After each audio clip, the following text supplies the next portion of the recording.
चलिए, तो रांची का जेएससीए स्टेडियम वनडे मुकाबले के लिए तैयार है और कल भारत और दक्षिण अफ्रीका की जो टीमें हैं जेएससीए में 3 साल बाद आमने सामने होंगी। दोनों टीमों की क्या प्लेइंग 11 होंगी और किस रणनीति के साथ भारतीय टीम को विशेष तौर पर उतरना चाहिए, क्योंकि टेस्ट सीरीज में एक शर्मनाक हार जो है वो भारत के हाथ लगी है।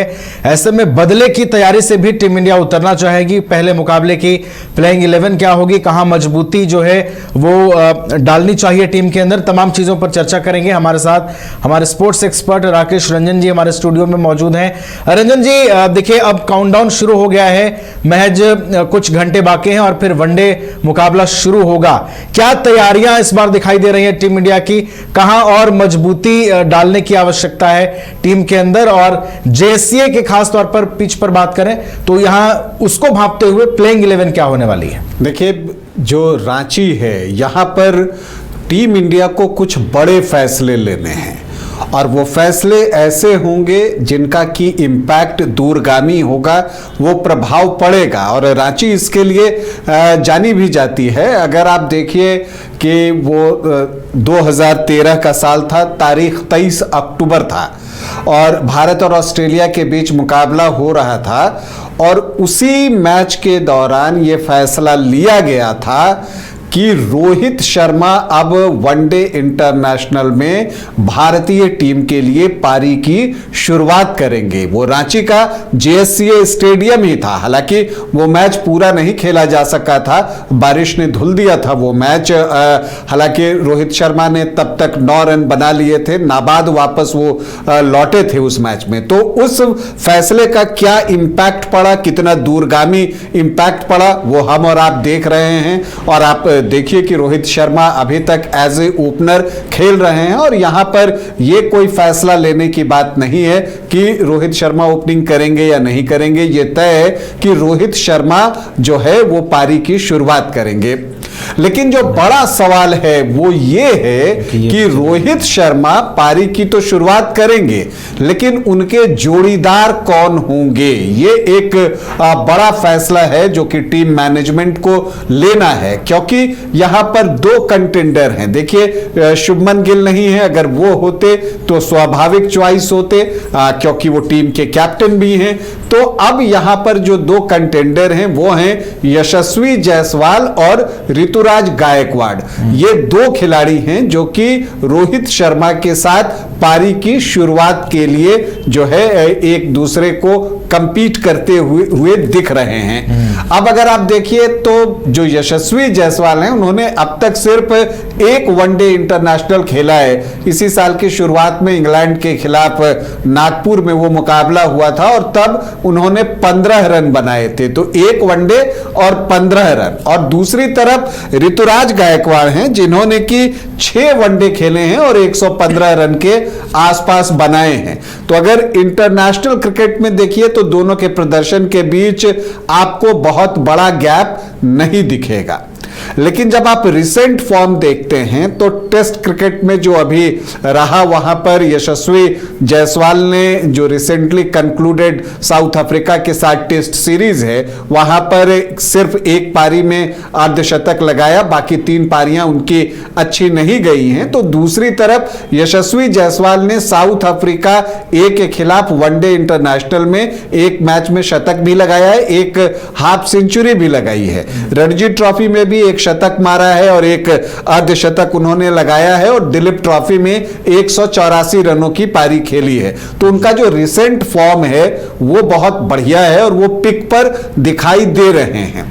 तो ऐसे में टीम मैनेजमेंट के सामने ये बड़ा चैलेंज है। अब चैलेंज क्या है कि आप लेफ्ट राइट के कॉम्बिनेशन के साथ जाएंगे, क्योंकि रोहित शर्मा राइट हैंडर, तो आप चाहते हैं यशस्वी जायसवाल लेफ्ट हैंडर अगर हम डालते हैं तो लेफ्ट राइट के कॉम्बिनेशन से दक्षिण अफ्रीकी गेंदबाजों को परेशानी हो सकती है। तो एक ये चॉइस हो सकता है। लेकिन फिर जब आप सोचते हैं कि जब गिल की वापसी होगी, शुभमन गिल की, तो रोहित शर्मा के पार्टनर तो गिल ही होंगे और वो राइट हैंडर हैं, तो दो राइट हैंडर के साथ जाने में भी टीम मैनेजमेंट को कोई परेशानी नहीं है। तो अब यहां पर जाकर ऋतुराज गायकवाड़ का दावा भी मजबूत दिखने लगता है। तो इसलिए ये एक बड़ा फैसला है, क्योंकि देखिए इन दोनों में से जिसे भी अवसर मिलता है गिल की अनुपस्थिति में, तो जब वर्ल्ड कप होगा, वनडे का वर्ल्ड कप, तो वो तीसरे ओपनर के तौर पर टीम में शामिल होगा, ये मानकर चलिए। तो इसीलिए ये फैसला एक बेहद महत्वपूर्ण फैसला होने जा रहा है। और नजरें जो है वो टॉस के वक्त, जब संडे को टॉस होगा, तो उस वक्त जो खिलाड़ियों के नाम बताए जाएंगे, तो ये देखने के लिए लगी रहेंगी नजरें कि किनका नाम अनाउंस होता है। क्या वो यशस्वी जायसवाल होते हैं या फिर वो ऋतुराज गायकवाड़ होते हैं। वैसे जहां तक मेरा मत है, मुझे लगता है कि ऋतुराज गायकवाड़ की बजाय अगर आप यशस्वी जायसवाल के साथ जाएं तो लेफ्ट राइट का एक कॉम्बिनेशन हो सकता है, क्योंकि सामने दक्षिण अफ्रीका की तरफ से आप देखेंगे तो मार्को येंसेन जो है वो लेफ्ट हैंडर बॉलर हैं और बर्गर भी लेफ्ट हैंडर फास्ट बॉलर ही हैं। तो वहां पर दो लेफ्ट हैंडर के सामने दो राइट हैंडर हों तो उनको थोड़ी परेशानी हो सकती है। तो वैसे में एक लेफ्ट हैंडर को डाला जा सकता है, और खास करके ये देखते हुए कि 3 नंबर पर विराट कोहली होंगे, तो टॉप 3 में अगर 3 के 3 राइट हैंडर हों, उसके बजाय आप एक लेफ्ट हैंडर डाल सकते हैं। लेकिन ये मेरा विचार है, टीम मैनेजमेंट किस तरह से सोचता है, क्योंकि आपने प्रैक्टिस सेशन में भी देखा कि यशस्वी भी प्रैक्टिस में जोर लगा रहे थे और ऋतुराज भी। तो दोनों को कहा गया है कि आप बिल्कुल अभ्यासरत रहिए, किसी को भी अवसर दिया जा सकता है। तो एक तो ये फैसला लेना है। इसके अलावा 4 नंबर पर एक बड़ा फैसला लेना है। तिलक वर्मा खेलेंगे या ऋषभ पंत खेलेंगे। देखिए यहां पर भी ये कंपल्सिव हुआ है। ऐसे श्रेयस अय्यर जो वनडे टीम के उप कप्तान थे, उनकी जगह थी 4 नंबर की, लेकिन वो चोटिल हैं तो उस जगह को भी भरना है। तो अब यहां पर 2 कंटेंडर हैं, तिलक वर्मा और ऋषभ पंत, दोनों लेफ्ट हैंडर हैं। और ऋषभ पंत गेम को किल करने के लिए जाने जाते हैं, तो जो तिलक वर्मा हैं वो व्हाइट बॉल क्रिकेट में स्ट्राइक रोटेशन के साथ स्ट्रोक प्ले के लिए भी जाने जाते हैं। और 4 नंबर वो जगह है जहां पर आपको स्ट्राइक रोटेट करना पड़ेगा, वहां आप हर गेंद पर लंबे शॉट्स नहीं लगा सकते। तो अब ये एक बड़ा फैसला लेना है कि आप तिलक वर्मा के साथ जाएंगे या ऋषभ पंत के साथ जाएंगे, क्योंकि 5 पर कप्तान केएल राहुल हैं जो विकेट कीपिंग भी कर सकते हैं। तो वहां तो राहुल होंगे, और हमने देखा कि जब भारतीय टीम फील्डिंग प्रैक्टिस कर रही थी तो केएल राहुल ही विकेट कीपर के तौर पर गेंदों को रिसीव करते हुए दिखे थे। तो एक चीज यहां पर यह दिखती है, तो मुझे लगता है कि अगर तिलक वर्मा और ऋषभ पंत में तुलना जब की जाएगी तो टीम के हित में तिलक वर्मा थोड़े से मुझे आगे दिख रहे हैं, और इसलिए भी दिख रहे हैं कि वो कुछ ऑफ स्पिन भी डाल सकते हैं। तो एक गेंदबाजी का विकल्प भी 2-3 ओवर का उनके जरिए निकाला जा सकता है, और हमने नेट्स पर उनको गेंदबाजी करते हुए देखा भी कि वो ऑफ स्पिन गेंदें डाल रहे हैं। तो अब इसीलिए एक ये यहां पर फैसला टीम मैनेजमेंट को लेना है। अब एक फैसला यह भी लेना है कि क्या वाशिंगटन सुंदर, रविंद्र जडेजा और नीतीश रेड्डी क्या तीनों ही ऑलराउंडर खेलेंगे। अगर गौतम गंभीर का आप टेन्योर देखें तो आप देखेंगे कि वो ऑलराउंडर्स को बैक करते हैं, वो चाहते हैं कि ज्यादा से ज्यादा ऑलराउंडर टीम में हो, और यही एक्सपेरिमेंट उन्होंने अभी टेस्ट क्रिकेट में भी किया, जो वहां पर काम नहीं कर सका। लेकिन लिमिटेड ओवर्स में वो हो सकता है कि तीनों ऑलराउंडर के साथ चले जाएं प्लेइंग 11 में, मतलब कि वाशिंगटन सुंदर भी हो, रविंद्र जडेजा भी हो और नीतीश रेड्डी भी हो, जो कि कुछ ओवर्स गेंदबाजी के डाल सकें। अब यह फैसला लेते हैं या फिर वाशिंगटन सुंदर और नीतीश रेड्डी में से किसी एक को खिलाते हैं और ऋषभ पंत को यहां पर एडजस्ट करते हैं, तिलक वर्मा को 4 पर छोड़ते हुए। क्योंकि भारतीय टीम के साथ जो एक परेशानी है कि डेथ ओवर्स को फिनिश कौन करेगा, फिनिशर की भूमिका में कौन दिखेगा यहां पर? तो वहां पर ऋषभ पंत का एक्सपीरियंस काम कर सकता है। जब आप 40 से 50 ओवर के बीच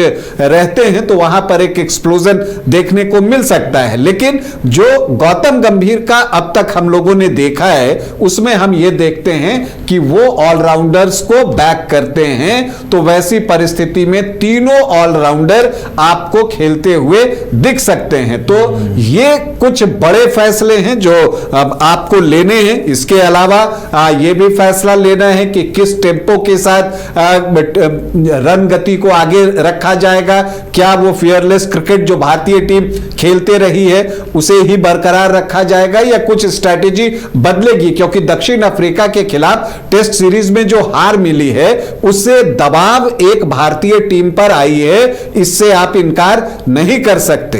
तो इसीलिए यह मुकाबला जो है बहुत महत्वपूर्ण है जो रांची में होने जा रहा है, क्योंकि कई बड़े फैसले लिए जाने हैं। देखिए एक और चीज है कि यह भी फैसला लेना है कि 3 तेज गेंदबाज खेलेंगे, मतलब अर्शदीप, हर्षित राणा और प्रसिद्ध कृष्णा तीनों खेलेंगे। अगर ऐसा होता है तब फिर एक ऑलराउंडर आपको कम करना पड़ेगा, और अगर नहीं करते हैं तो सिर्फ 2 तेज गेंदबाजों के साथ जाना होगा। तो यह भी एक फैसला लेना है। देखिए अर्शदीप और हर्षित तो ऑलमोस्ट कंफर्म दिखते हैं, प्रसिद्ध कृष्णा का खेलना थोड़ा मुश्किल जान पड़ता है और उस जगह को भरने के लिए हो सकता है कि नीतीश रेड्डी को इस्तेमाल किया जाए। तो ये कुछ बड़े फैसले हैं। टॉस जीतकर क्या करेंगे यह भी एक बड़ा फैसला है, क्योंकि रांची में जिन 5 मैचों के परिणाम आए हैं, ओडीआई में 3 में बाद में बल्लेबाजी करने वाली टीम जीती है और 2 जो है वो पहले बल्लेबाजी करने वाली टीम जीती है। लेकिन यहां बाद में गेंदबाजी करना थोड़ा डिफिकल्ट हो सकता है। अगर आप वेदर को देखें और अगर ड्यू फैक्टर आ जाता है तब वैसी परिस्थिति में बाद में गेंदबाजी करना मुश्किल होगा। लेकिन कल क्लाउडी वेदर की भी बात की जा रही है, तो अगर क्लाउड रहता है तब फिर ड्यू कम गिरेगा, तब वैसी परिस्थिति में आप पहले भी बल्लेबाजी कर सकते हैं। तो कई सारे फैसले अभी टीम मैनेजमेंट को लेने हैं जिनका कि भारतीय क्रिकेट पर दूर तक असर पड़ेगा। चलिए, तो कई फैसले लेने हैं और इन फैसलों को कैसे लिया जाएगा, इसके पीछे क्या कुछ रणनीति बनती है, ये भी देखने वाली बात होगी।